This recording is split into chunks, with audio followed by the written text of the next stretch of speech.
अस्सलाम वालेकुम दोस्तों, अज असीं आए लुडन मंडी में। दोस्तों लुडन मंडी लगती है बुध वाले दिन हफ्ते के एक दफ़ा।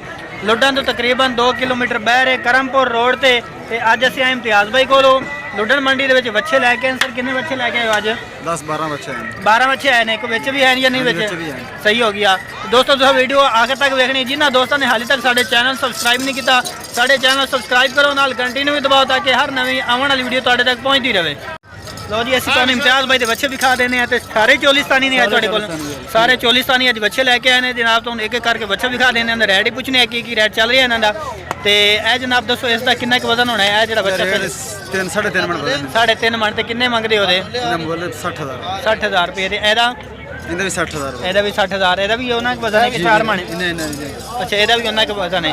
तो तीसरे नंबर पर आ जो बच्चा वह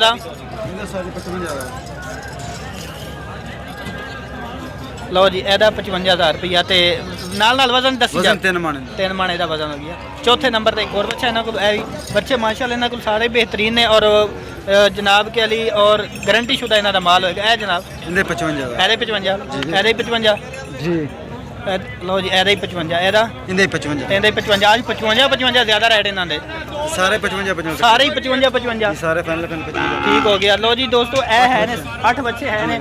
अगर कोई कट्ठे लेना चाहता है तो फिर होर भी प्यार मुहब्बत हो जाएगा इन्हों का।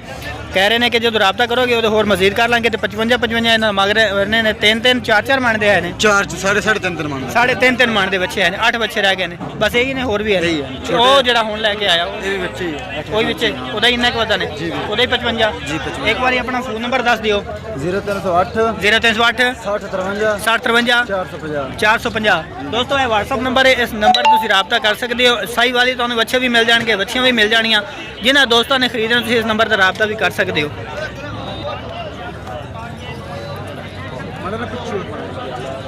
तुम एक बार फिर दिखा दें जनाब बच्चे सारे देख सकते हो। 3-3.5 मन के इन्होंने बच्चे ने और हर बारी मंडी से नवा माल लैके आते हैं। मदरसा मंडी जो माल लैके आए सन वह भी असीं तुहानूं दिखाया। अज लुडन मंडी माल लैके आए हैं।